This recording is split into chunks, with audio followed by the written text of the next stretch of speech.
Congo is known the world over as a nation with vast quantities of natural resources. Gold, silver, timber, copper, tin, coltan, resources that have changed the face of the Western world, but resources that have brought nothing but chaos to most Congolese people, fueling war, corruption, dictatorship, and violence.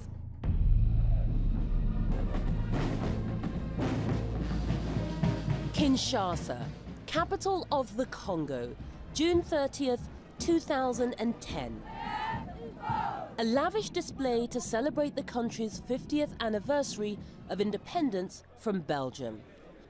President Joseph Kabila was keen to put on an impressive show.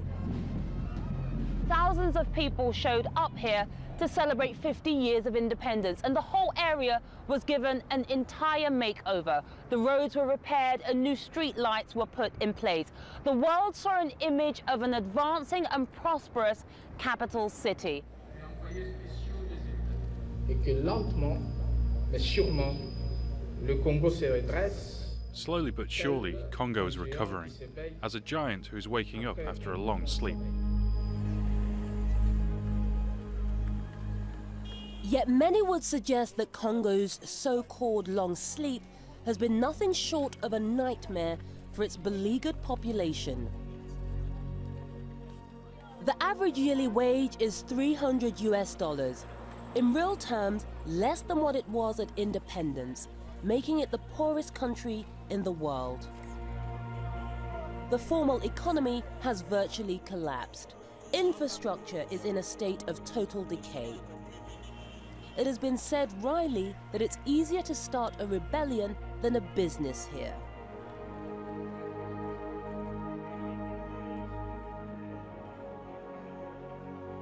And in the east of the country, a long-running conflict that has claimed the lives of over 5 million and drawn in neighboring Rwanda and Uganda, fueled by rebel groups and conflict minerals. We compare today after 50 years, there is a sunk. It's really a shift going down. Things are worsening instead of improving.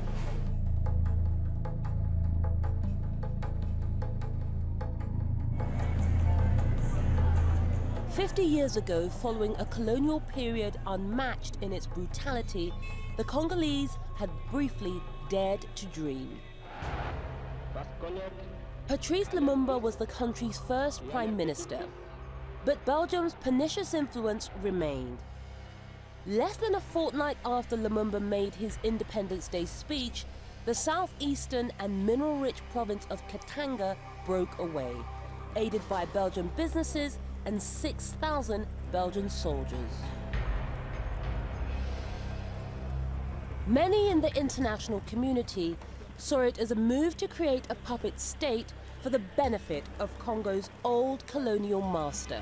A new chapter begins in the dark and tragic history of the Congo with the return to Leopoldville of deposed Premier Lumumba, following his capture by crack commandos of strongman Colonel Mobutu.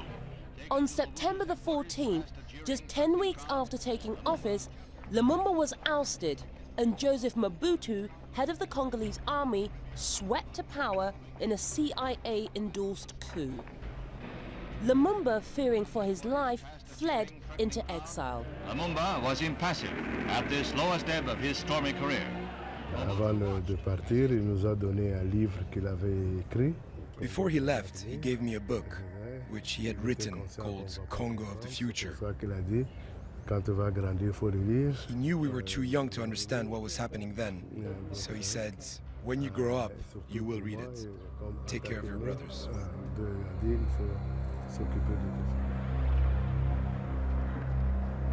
It was to be Francois Lumumba's last memory of his father, who was executed by a Belgian-sponsored firing squad in January 1961, leading to a neo-colonial restoration under the Mobutu dictatorship. Congo's period of independence had lasted a mere 76 days, but now they would be and would remain at the mercy of foreign powers. Congo's problems are far from over. Under Mobutu's rule, Western companies were allowed to plunder the nation's formidable copper, cobalt, and uranium reserves, aided by predatory governmental armies and rebels. It was no respect for the physical integrity. It was no respect for the rule of law. It was, the fact that other countries entered in Congo just to take Congo and try to keep its wealth. And that's what was put in the history of Congo in '61 and lasted so many years. And President Joseph Mobutu profited more than most. He would go on to rule the nation for the next 32 years, becoming one of Africa's most notorious and most wealthy dictators. C'était pas seulement un régime dictatorial, c'était aussi It wasn't just a dictatorial regime. It was also a corrupt regime. exploité, qui volait, One that despoiled, that stole the country's riches with unfair contracts. illégal et tout ça. President Mobutu's villa here is worth $5 million. By the time of his death in 1997, Mobutu had amassed a personal fortune of over $8 billion, a sum roughly equivalent to the size of the country's national debt. He put private businesses in state hands, then gave them to friends and relatives who plundered cash and assets. Ultimately, some 75% of the nation's annual budget was allotted to so-called presidential private expenses.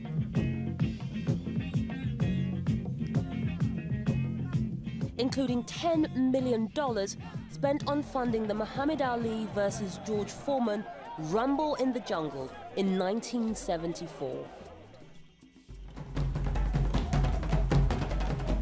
Mobutu was overthrown in 1997 by Laurent Kabila and was dead within months. But with his removal from power, a cycle of deadly violence began. Between 1998 and 2003, Congo was engulfed by war.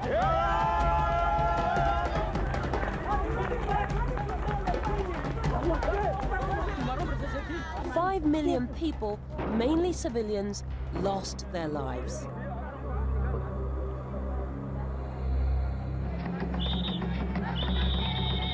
In 2001, Kabila was assassinated and replaced by his son, Joseph.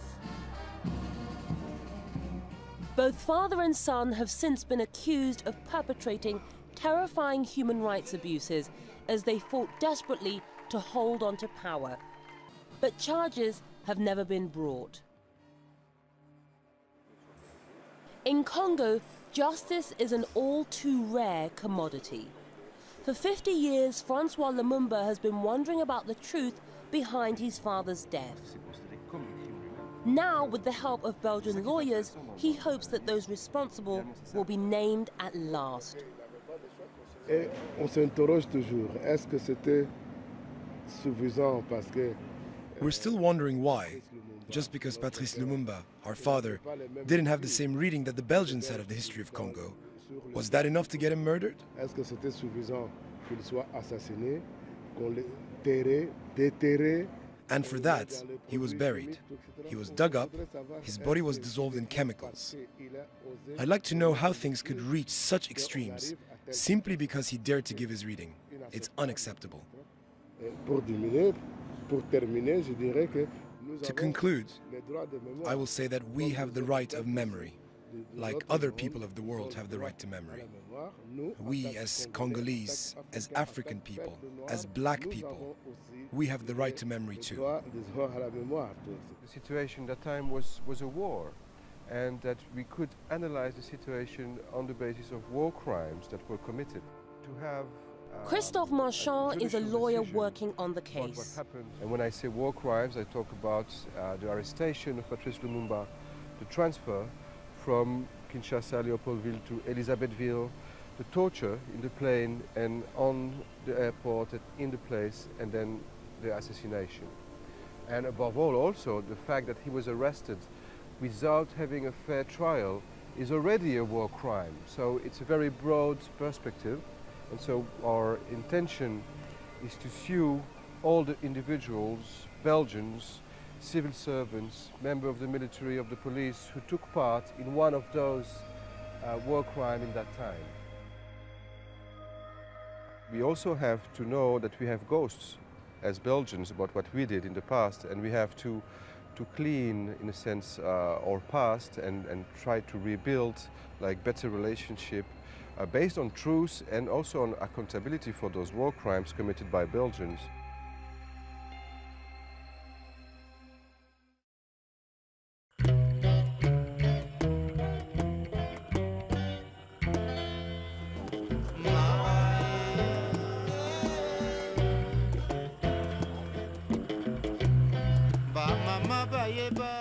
British explorer Henry Morton Stanley was the first European to set foot in the Congo in 1877. He helped King Leopold of Belgium to lay claim to the Congo Free State. Together they created a personal fiefdom for the king. 10 million Congolese died under this brutal regime, forced to work on rubber plantations, their limbs cut off if they didn't meet daily requirements. The Congo was ceded to the Belgian state in 1908 under international pressure, but circumstances didn't improve much. Everywhere in the Congo lie symbols of what the country has been and what it may become.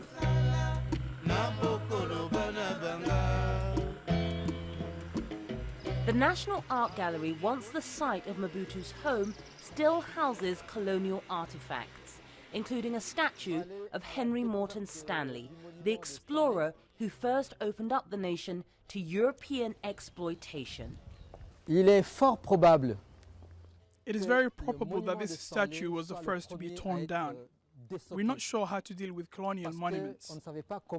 Little wonder, given the unpopularity of the architects of Congolese colonialism. Look at the feet. Look at the feet. See how this statue has been abused? They were torn off violently, very violently. This is Stanley's statue used to be on the top of the hill. Mobutu decided to remove all colonial monuments. Everything that represents the colonization of the West has been replaced with Congolese symbols.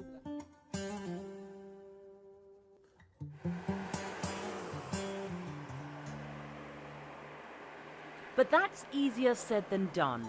As Congo's commercial exploitation continues, all across the capital, Kinshasa, mobile phone hoardings dot the landscape. Up to 80% of the world's coltan reserves used in every mobile phone are to be found in the Congo. In an echo of the brutality of its former masters, many are forced to work in the mining industry as little more than slaves.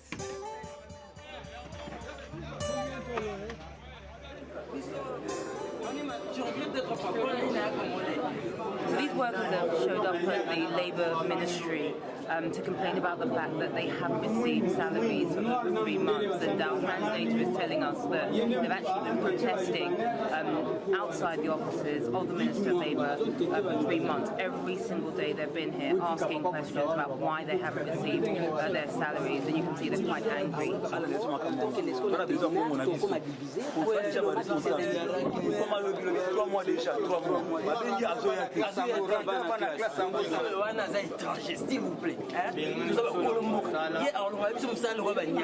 En plus de si, Tobenge combien de fois? Convocation, troisième convocation, Zoyate. Basigné, na.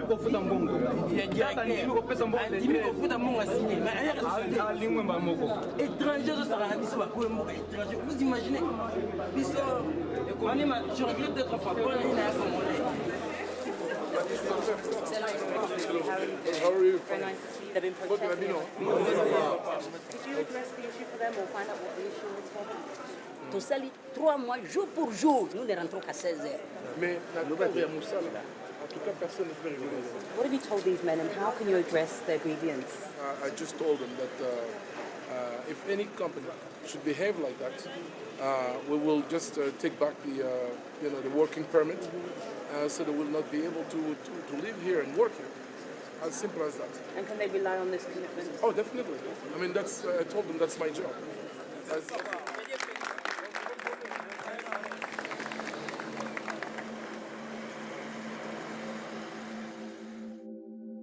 With no security. The minister is Nzanga Mabutu, son of Joseph Mabutu. Nzanga Mabutu is deputy prime minister in Joseph Kabila's coalition government. How do you fight corruption in a country so vast? Corruption is made by men, not only in Congo, but elsewhere, but probably at a lesser degree. In order to address that, you need to have a political conviction. You can't let people, not even one person, be corrupt. Our constitution protects the rights of everyone, but everyone needs to know that they have duties. They have rights, but they have duties as well. And as long as people won't go to jail because of those acts of corruption, things won't change. And when it comes to your personal situation, your personal family, your father, of course, everybody knows that your father has been accused of stealing billions and billions of dollars from the DRC. A lot of this money, people say, is still in Swiss banks. How do you respond when you hear those accusations? I always said one thing about that. You can only accuse somebody if you can prove that. And as of today, nothing was proved. You're talking about funds that were deposited in Switzerland. I can tell you now, because it's been the Swiss courts, after more than 10 years, they had to announce they had no proofs of such allegations. And I'd be very interested to know where those so-called billions were. So I'm more of a pragmatic man. So I would never accuse anybody. Personally, in your heart, do you believe that your father stole public money? No, because simply because, like I said, there were never proof. What people have to understand, there were a lot of money that were spent, on security, on big projects that are still valuable today, that would help Congo develop. I know what leader he was. He's been criticized for many things, but also he maintained the unity of this country. He maintained peace in this country. He's done lots of things that were good for this country. I'm not saying, he didn't commit any mistakes, but he was the leader.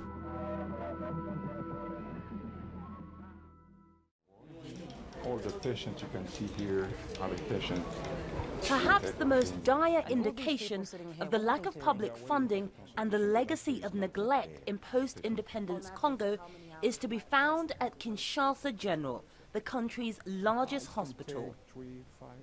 Dr. Kabamba is the head of accident and emergency and earns the equivalent of $80 a month. In the 1960s, this was considered to be one of the best hospitals on the continent, attracting wealthy patients from as far afield as South Africa. It seems hard to believe these days. This guy came this night. He had a car accident. He came here last night, he had a car accident. Okay. This guy had a broken forearm. But the family is not around to buy the plaster, to pay the anesthetist for reduction and casting.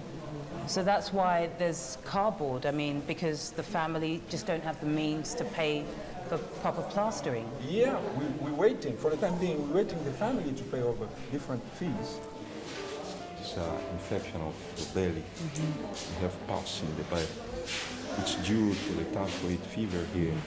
We have many people having intestinal perforation due to typhoid fever, and when they come here they have pus in the belly. We have to perform the operation and go and fix up powers. He came with this pathology, but they were unable to pay money. This little boy has been stuck in the hospital for 2 weeks because his parents can't afford to pay the bill. His nurse acts as a security guard to make sure his family don't break in and take him without paying the $200 they owe. At the equivalent of 8 months' wages, he could be here for some time. What's he saying? He's saying this, it's too hot here. I would like to be outside for a while.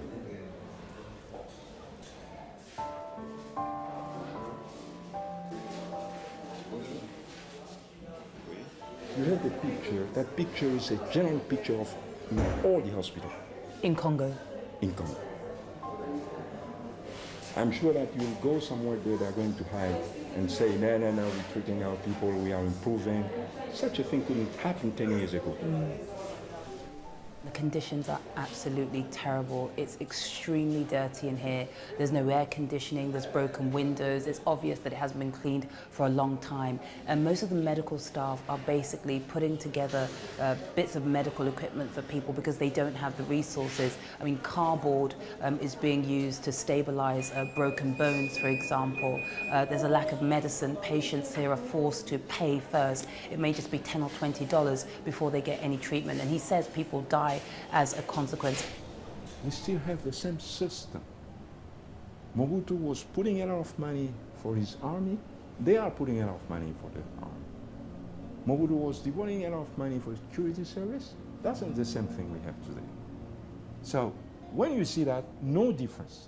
That's why we fought Mobutu the past time, saying this is a dictator. And we somehow thought that those who are coming here now will be different from this guy. We couldn't imagine that we'll have a worse regime than Mobutu's.